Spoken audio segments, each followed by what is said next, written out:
Hello, welcome to This and That Gaming. My name is Nathan, and today I'm going to be talking about the plague hearts. I'll be covering what they look like, where you can find them, things like that, how to kill them, and the effect that that'll have on the game world that you're playing in.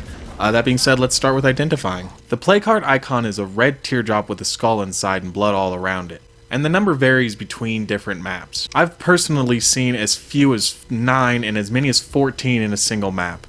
Now, you need to kill all of the plague hearts in the map to finish the game. These will unlock your legacy quests, and that's how you go through the main story. If you're ever unsure about how many hearts you've killed or remain, just go to the Secure the Territory objective in your map, and it'll tell you in the top left. The buildings housing plague hearts are easy to spot from a distance because of the large plume of red smoke coming off the building. They're also usually surrounded by plague zombies, so this is an easy way to tell if a building is housing one or not. Up close, a plague heart is a giant glowing mound of flesh. Focus on this and not the zombies. This is your target. Attacking plague hearts is really dangerous, so I'm going to show you my favorite way to go about doing it. You want to start by throwing your simple firecracker just away from you. Zombies will become distracted by the sound and not come for you when the heart calls for help, which it will do several times during the fight.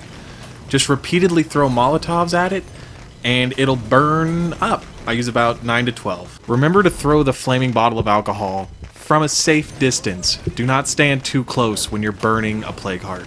Of course, if you have a fully automatic gun with a large magazine, a good option is just go up and shoot it in its stupid face as fast as you can. Now this uses a lot of ammo and these guns are really rare, but it is a very good way to go about doing this. 50 caliber weapons also work great for this, letting you kill the plague heart at range with about 4 to 6 shots. Now, so far I've mentioned rare guns and weapon types and really powerful weapons. It's worth noting that you can do this with a regular weapon.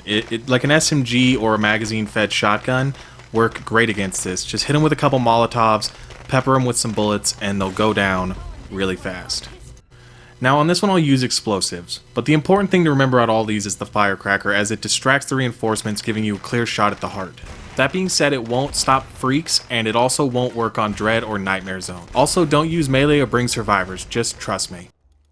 Apart from being essential to finish the story of the game, killing plague hearts has a couple of other bonuses too. The most immediate of which is that each one is kind of a loot drop. Like, you'll always get at least one gun, several other supplies, and a melee weapon. So make sure that you loot each plague heart that you kill to make sure that you aren't leaving these things behind. Killing them also makes the area around them much safer to do missions in because the plague zombies won't spawn in such large numbers. Keep in mind that the more hearts you kill, the tougher the other remaining hearts get on the map.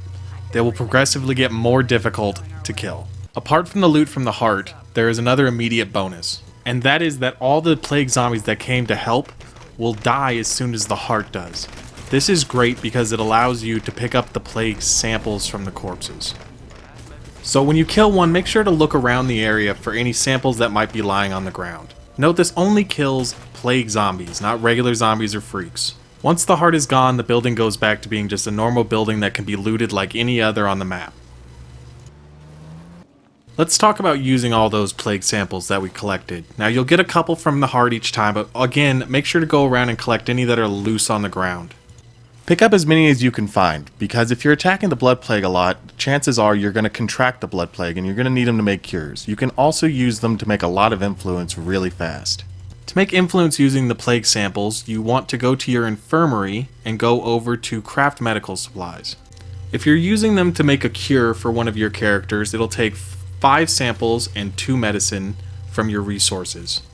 But the money is in the bulk cure. You go to the same spot and do the little box right there in the middle, and this will allow you to make bulk cure samples. These sell for 500 influence a piece, regardless of your reputation with the person you're trading with. This makes them incredible for buying things like skill books or weapons, especially early in the game if you can manage to get your hands on a couple right away. Of course, it'll cost more at 8 medical supplies and 20 samples, so make sure you have the supplies for that. Next, just make your way over to a friendly enclave or trader and go ahead and talk to them. Now, your limit on selling these things is only based on how much influence the person buying it has. And since network traders have the most influence starting off and sell the most expensive item, it's a good strategy to wait for them to show up on the map and then take a couple over there to kind of curb the expense. Well, that's all I had for you guys today in this video, so I hope you learned something. I hope it's helpful, and get out there and keep surviving. Thanks for watching, and have a great night.